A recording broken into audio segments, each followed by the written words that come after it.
एक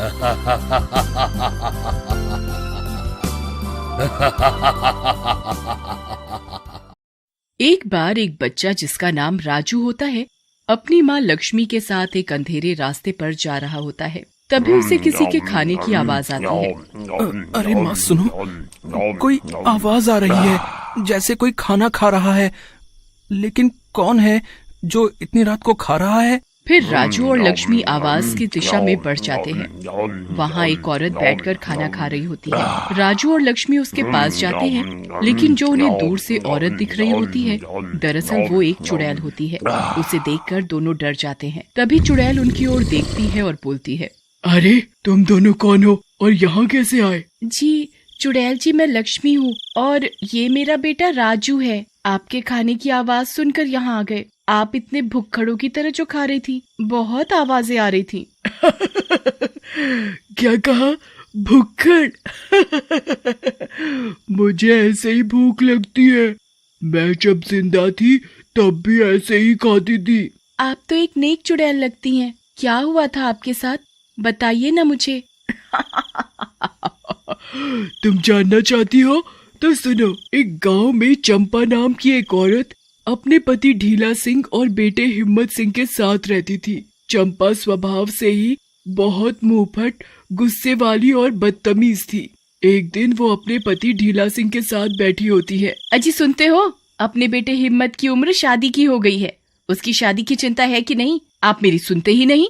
अरे भगवान, जब से शादी हुई है सिर्फ तुम्हारी ही तो सुन रहा हूँ। तुम्हारी बात सुनने के बाद हिम्मत ही नहीं रह जाती किसी और की बात सुनने की।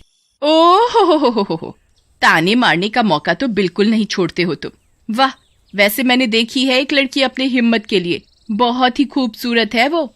तुम भी देख लेते एक बार। ठीक है, तुमने देखी है तो सब ठीक ही होगा। वैसे मैं देखकर क्या करूँगा? उसके बाद चंपा हिम्मत सिंह की शादी एक पिंकी नाम की लड़की से करा देती है। शादी के समय पिंकी के पापा श्यामलाल रोते हुए चंपा से बोलते हैं, चंपा जी, मैं अपनी बेटी नहीं जिंदगी दे रहा हूँ, इसका ख्याल रखना। और अगर कोई छोटी मोटी गलती हो जाए तो इसे माफ कर देना। भाई साहब, आप चिंता ना करें, मैं इसे अपनी बेटी की तरह ही रखूंगी। आप चिंता ना करें, बस आप जो दे रहे हैं देते रहना। पिंकी को चंपा और अपने पिता की बात पर कुछ शक तो होता है, लेकिन वो कुछ नहीं बोलती। शुरू में पिंकी को चंपा बहुत प्यार करती और उसका खूब ख्याल रखती। अरे मेरी बेटी, अपना थोड़ा ख्याल रखा कर, नहीं तो तेरे पिताजी बोलेंगे कि मैंने उनकी बेटी का ख्याल नहीं रखा। कुछ दिनों बाद पिंकी माँ बनने वाली होती है। हिम्मत सिंह उसे डॉक्टर के पास ले जाता है। अरे हिम्मत सिंह, मिठाई खिलाओ मिठाई। भाई तुम पिताजी बनने वाले हो, और पिंकी बेटी तुम भी थोड़ा खाया पिया करो, नहीं तो तुम्हारे होने वाले बच्चे पर भी असर आएगा। हिम्मत सिंह ये बात सुनकर बहुत खुश होता है और घर पहुंचकर ये खुशखबरी अपने घर वालों को देता है। उसके बाद पिंकी अपना ध्यान रखना चालू कर देती है। जब से मैं माँ बनने वाली हूँ मुझे कुछ ज्यादा ही भूख लग रही है। तभी चंपा वहाँ आ जाती है और बोलती है, बेटी खाओ फिर खूब, कोई तुम्हारा मुंह थोड़ी पकड़ रहा है। इसके बाद चंपा पिंकी को खूब खिलाती पिलाती और उसका ध्यान रखती। लेकिन एक दिन जब पिंकी रोटी खा रही होती है तभी चंपा वहाँ आती है।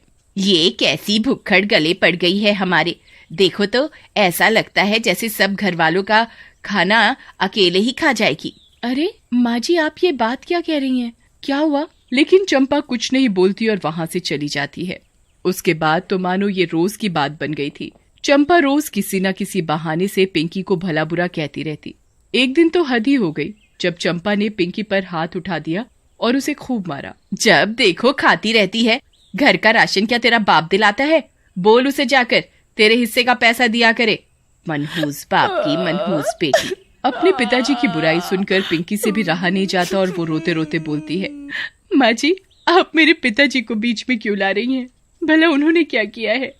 आपको जो भी कहना है मुझे कहिए। तभी वहाँ हिम्मत सिंह भी आ जाता है और पिंकी को डांटते हुए बोलता है, चुप करो पिंकी, तुम मेरी माँ से तेज आवाज में बात करने की जरूरत नहीं है, ठीक है? माँ बिल्कुल सही कह रही है। हिम्मत सिंह की ये बात सुनकर पिंकी बिल्कुल टूट जाती है और अपने पिता श्यामलाल को फोन करती है।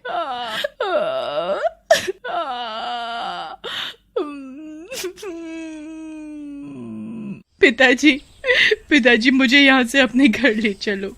यहाँ पर सब बुरा भला कहते हैं और आपकी भी बेइज्जती करते हैं। रो मत बेटी, हौसला रख।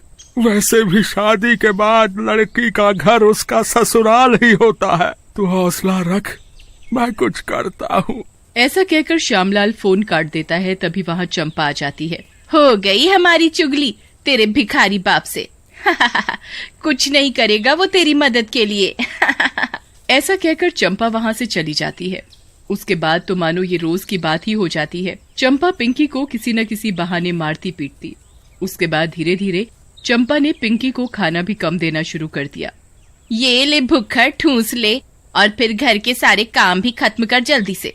माँ, मेरे शरीर में एक और जीवन है, मुझे भूख ज्यादा लगती है, मुझे थोड़ा सा और खाना दिया करो।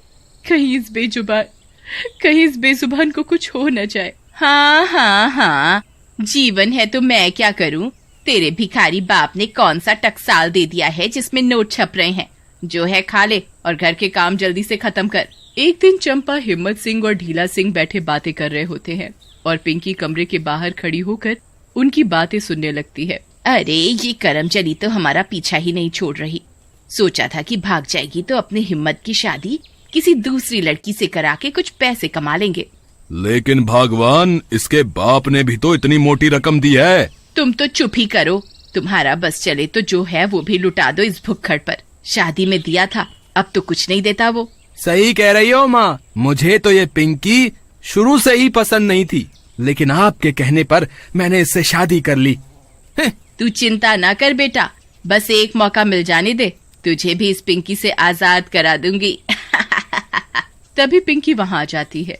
मैं तो अब तक तुम लोगों को अपना मानकर इस घर में जी रही थी। मुझे लगता था कि मेरे अंदर ही कोई कमी है जिसके कारण तुम लोग मुझसे नाराज रहते हो, लेकिन मुझे नहीं पता था कि तुम लोग दहेज के लालची हो। मैं अभी पुलिस के पास जा रही हूँ और तुम सबकी शिकायत करूंगी। तभी चंपा उठती है और उसे जोर से थप्पड़ मारती है।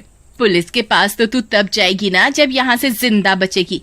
हिम्मत, पकड़ इसको और बांध दे कुर्सी से। हिम्मत पिंकी को कुर्सी से बांध देता है। तभी ढीला सिंह अपने हाथ में पेट्रोल की बोतल लेकर आता है। ये देखकर पिंकी डर जाती है। पिताजी, ये आप क्या कर रहे? ये पेट्रोल किस लिए? पिंकी बेटी, हमें तो चुप करने का एक ही तरीका आता है। डाल दे ये पेट्रोल इस पिंकी के ऊपर। चंपा के कहते ही हिम्मत सिंह पिंकी के ऊपर पेट्रोल डाल देता है और फिर आग लगा देता है। चलो अच्छा हुआ, इस मनहूस से मेरी जान छूटी। अब मैं भी आजाद हूँ। पिंकी जलने लगती है और दर्द से चिल्लाती है। छोड़ दो मुझे, कोई तो बचाओ मुझे। हिम्मत, ये क्या कर रहे हो? मैं तुम्हारे बच्चे की माँ बनने वाली हूँ। ऐसा पाप मत करो। बचाओ माँ। कोई नहीं बचाएगा तुझे, कोई नहीं बचाएगा। अब तेरे साथ तेरी ये होने वाली निशानी भी खत्म हो जाएगी और मैं आजाद हो जाऊंगा। और फिर नया शिकार। उसके बाद वो सारे वहाँ से चले जाते हैं। वहीं पिंकी मरने के बाद चुड़ैल बन जाती है। इन दुष्टों ने मुझे मार डाला दहेज के लालच में। मेरे पेट में पल रहे छोटे बच्चे को भी नहीं छोड़ा। मैं इन सब दुष्टों को मार डालूंगी, किसी को भी जिंदा नहीं छोड़ूंगी। कुछ दिनों बाद चंपा अपने बेटे हिम्मत सिंह की दोबारा शादी की योजना बनाती है। उसी रात चुड़ैल उनके घर आती है। चुड़ैल के घर में आते ही घर के सारे दरवाजे खिड़कियां अपने आप बंद हो जाते हैं। ये देखकर चंपा, हिम्मत सिंह और ढीला सिंह डर जाते हैं। अरे ये क्या हो रहा है? घर के सारे दरवाजे और खिड़कियां बंद क्यों हो रहे हैं? तभी चुड़ैल उनके सामने आ जाती है। दुष्टों, अब ये तुम्हारी मौत के बाद ही खुलेंगे। ऐसा कहकर चुड़ैल उन सबको आग लगा देती है।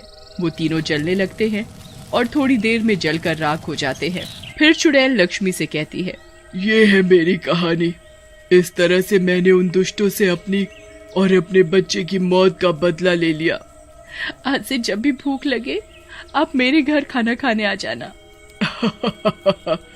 ठीक है।